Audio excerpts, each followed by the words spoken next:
नमस्कार दोस्तों। आज हम अध्याय 2 ग्लोब अक्षांश एवं देशांतर पढ़ने जा रहे हैं। तो चलिए शुरू करते हैं। ग्लोब अक्षांश एवं देशांतर। पिछले अध्याय में आप पढ़ चुके हैं कि हमारी पृथ्वी गोलाकार नहीं है। यह उत्तर एवं दक्षिण ध्रुवों पर थोड़ी चिपटी तथा मध्य में थोड़ी उभरी हुई है। क्या आप कल्पना कर सकते हैं कि यह कैसी दिखती है? इस संबंध में जानकारी प्राप्त करने के लिए आप अपनी कक्षा में सावधानीपूर्वक ग्लोब को देखिए। ग्लोब पृथ्वी का लघु रूप में एक वास्तविक प्रतिरूप है। ग्लोब विभिन्न आकार एवं प्रकार के हो सकते हैं।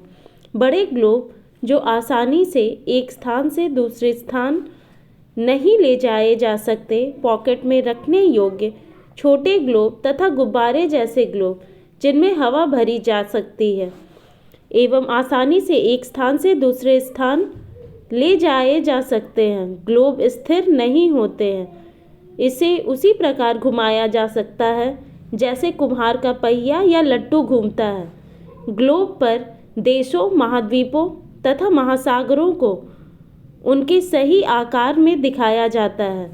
पृथ्वी के समान किसी गोले पर किसी बिंदु की स्थिति का वर्णन करना कठिन है। अब प्रश्न यह उठता है कि इस पर किसी स्थान की स्थिति कैसे बताई जा सकती है। इसके लिए हमें कुछ बिंदुओं एवं रेखाओं के संदर्भ की आवश्यकता होती है। आप देखेंगे कि एक सुई ग्लोब में झुकी हुई अवस्था में स्थित होती है जिसे अक्ष कहा जाता है। ग्लोब पर वे दो बिंदु जिनसे होकर सुई गुजरती है उत्तर तथा दक्षिण ध्रुव है। ग्लोब को इस सुई के चारों ओर पृथ्वी की भांति पश्चिम से पूर्व की ओर घुमाया जा सकता है।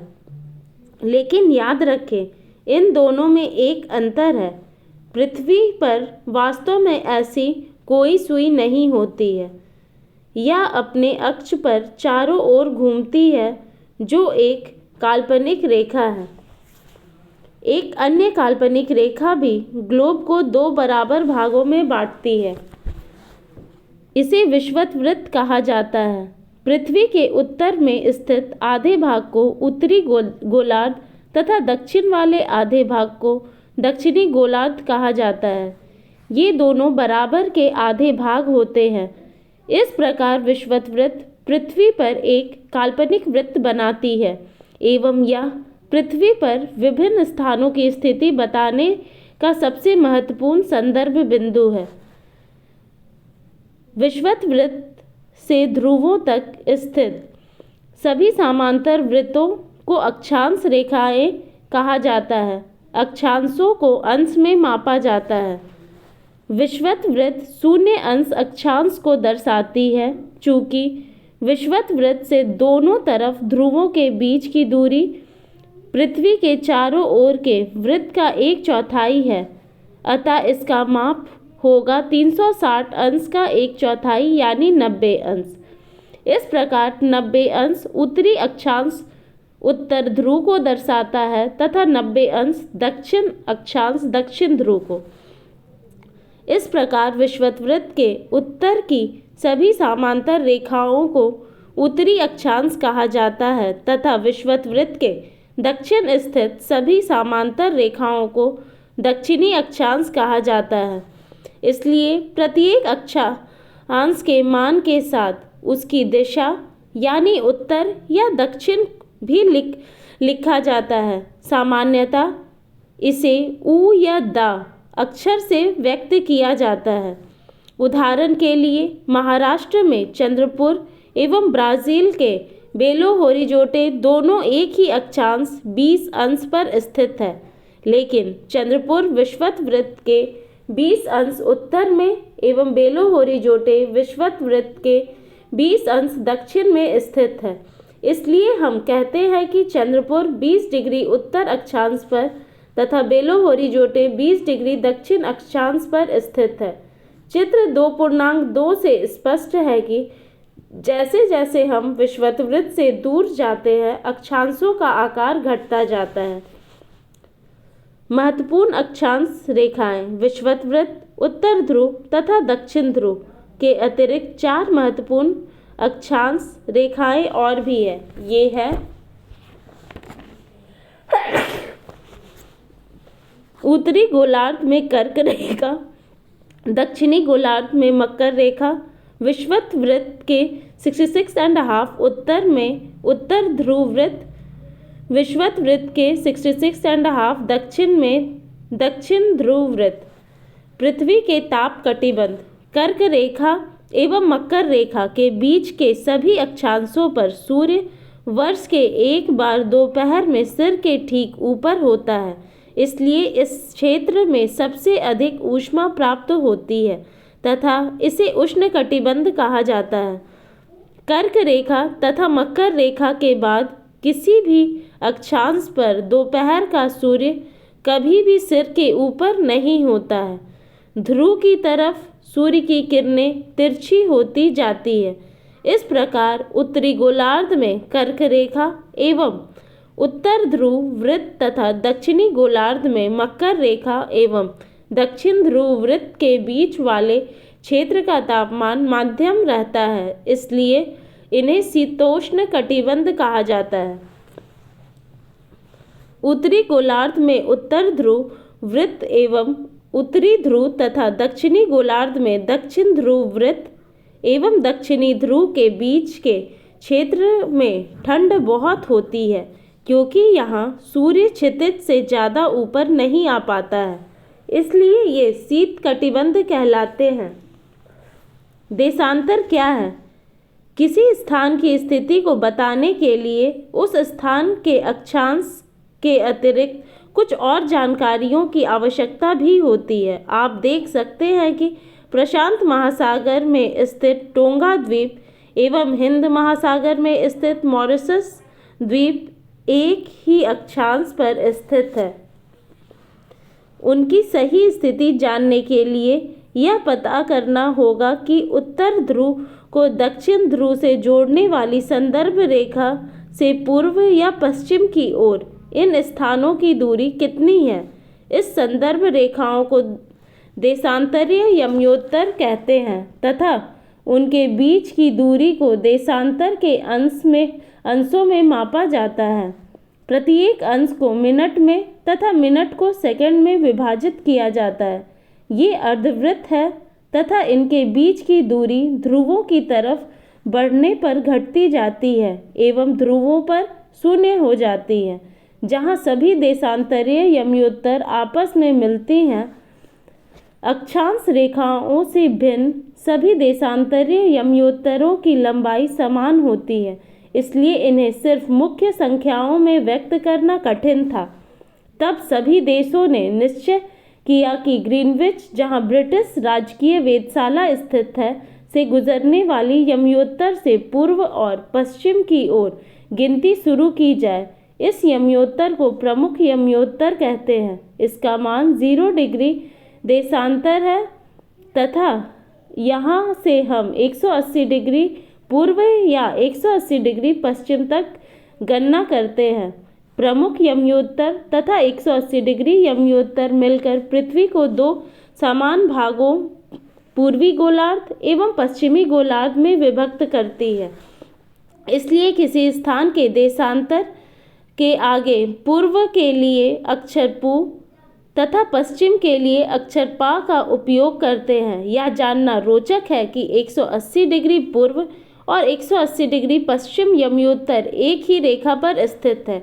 अब ग्लोब पर अक्षांश रेखाओं एवं देशांतरीय यमयोत्तरों के द्वारा बनी ग्रिड को देखो। अगर आपको किसी स्थान के अक्षांश एवं देशांतर की सही जानकारी हो तो ग्लोब पर आप उस स्थान का पता आसानी से लगा सकते हैं। उदाहरण के लिए असम में डुबरी 26 डिग्री उत्तर अक्षांश एवं 90 डिग्री पूर्व देशांतर पर स्थित है। अब उस बिंदु को देखें जहां ये दोनों रेखाएं एक दूसरे को काटती है। यह बिंदु डुबरी की सही स्थिति होगा। इसको समझने के लिए कागज पर समान दूरी वाली क्षैतिज तथा ऊर्ध्वाधर रेखाएं खींचिए। ऊर्ध्वाधर रेखाओं को संख्या 1, 2, 3, 4 से तथा क्षैतिज रेखाओं को क ख ग घ अंग अक्षरों से व्यक्त करें। जिन बिंदुओं पर ये ऊर्ध्वाधर एवं क्षैतिज रेखाएं एक दूसरे को काटती है वहाँ कुछ छोटे वृत्त खींचिए। इन छोटे वृत्तों को अ, ब, स, द तथा ध नामों से व्यक्त कीजिए। मान लीजिए कि ऊर्ध्वाधर रेखाएं पूर्व देशांतरों एवं क्षैतिज रेखाएं उत्तरी अक्षांशों को व्यक्त करती है। अब आप देखेंगे कि वृत्त अ, ख उत्तरी अक्षांश तथा 1 डिग्री पूर्वी देशांतर पर स्थित है।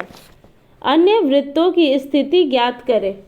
देशांतर और समय। समय को मापने का सबसे अच्छा साधन पृथ्वी, चंद्रमा एवं ग्रहों की गति है। सूर्योदय एवं सूर्यास्त प्रतिदिन होता है, अतः स्वाभाविक ही है कि यह पूरे विश्व में समय निर्धारण का सबसे अच्छा साधन है। स्थानीय समय का अनुमान सूर्य के द्वारा बनने वाली परछाई से लगाया जा सकता है, जो दोपहर में सबसे छोटी एवं सूर्योदय तथा सूर्यास्त के समय सबसे लंबी होती है। ग्रीनविच पर स्थित प्रमुख यमयोत्तर पर सूर्य जिस समय आकाश के सबसे ऊंचे बिंदु पर होगा, उस समय यमयोत्तर पर स्थित सभी स्थानों पर दोपहर होगी। चूँकि पृथ्वी पश्चिम से पूर्व की ओर चक्कर लगाती है, अतः वे स्थान जो ग्रीनविच के पूर्व में है उसका समय ग्रीनविच समय से आगे होगा तथा जो पश्चिम में है उसका समय पीछे होगा। समय के अंतर की दर की गणना निम्नलिखित विधि से की जा सकती है।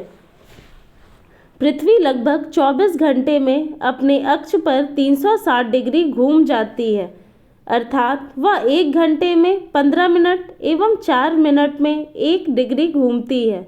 इस प्रकार जब ग्रीनविच में दोपहर के 12 बजते हैं, तब ग्रीनविच ने 15 डिग्री पूर्व में समय होगा 15 गुना 4 60 मिनट, अर्थात ग्रीनविच के समय से 1 घंटा आगे, अर्थात वहाँ दोपहर का 1 बजा होगा। लेकिन ग्रीनविच से 15 डिग्री पश्चिम का समय ग्रीनविच समय से 1 घंटा पीछे होगा, यानी वहाँ सुबह के 11 बजे होंगे। इसी प्रकार जब ग्रीनविच पर दोपहर के 12 बजे होंगे, उस समय 180 डिग्री पर मध्य रात्रि होगी। किसी भी स्थान पर जब सूर्य आकाश में अपने उच्चतम बिंदु पर होता है दोपहर में, उस समय घड़ी में दिन के 12 बजते हैं। इस प्रकार घड़ी के द्वारा दिखाया गया समय उस स्थान का स्थानीय समय होगा। आप देख सकते हैं कि दिए गए देशांतरीय यमयोत्तर पर सभी स्थानों का स्थानीय समय समान है। हम मानक समय क्यों मानते हैं? अलग अलग यमयोत्तर पर स्थित स्थानों के स्थानीय समय में अंतर होता है। उदाहरण के लिए बहुत से देशांतरों से होकर गुजरने वाली रेलगाड़ियों के लिए समय सारणी तैयार करना कठिन होगा। भारत में गुजरात के द्वारका तथा असम के डिब्रूगढ़ के स्थानीय समय में लगभग 1 घंटा 45 मिनट का अंतर होगा। इसलिए यह आवश्यक है कि देश के मध्य भाग से होकर गुजरने वाली किसी यमयोत्तर के स्थानीय समय को देश का मानक समय माना जाए। इस यमयोत्तर रेखा के स्थानीय समय को पूरे देश का मानक समय माना जाता है। भारत में 82.5 पूर्व को मानक समय यमयोत्तर माना गया है। इस यमयोत्तर के स्थानीय समय को पूरे देश का मानक समय माना जाता है। इसे भारतीय मानक समय के नाम से जाना जाता है। कबीर भोपाल के निकट एक छोटे से नगर में रहता है। वह अपने मित्र आलोक से कहता है कि वे लोग आज रात्रि में नहीं सो पाएंगे। भारत एवं इंग्लैंड के बीच एक क्रिकेट मैच लंदन में 2 बजे अपराह्न में शुरू होगा, अर्थात भारत के समय अनुसार मैच शाम के 7:30 बजे शुरू होगा तथा देर रात्रि में समाप्त होगा। क्या आप जानते हैं कि भारत एवं इंग्लैंड के बीच समय में क्या अंतर है? भारत ग्रीनविच के पूर्व 82 डिग्री 30 मिनट पूर्व में स्थित है तथा यहाँ का समय ग्रीनविच समय से 5 घंटा 30 मिनट आगे है। इसलिए जब लंदन में दोपहर के 2 बजे होंगे तब भारत में शाम के 7:30 बजे होंगे। कुछ देशों का देशांतरीय विस्तार अधिक होता है जिसके कारण वहाँ एक से अधिक मानक समय अपनाए गए हैं। उदाहरण के लिए रूस में 11 मानक समयों को अपनाया गया है। पृथ्वी को एक घंटे वाले 24 समय क्षेत्रों में बांटा गया है। इस प्रकार प्रत्येक समय क्षेत्र 15 डिग्री देशांतर तक के क्षेत्र को घेरता है। धन्यवाद।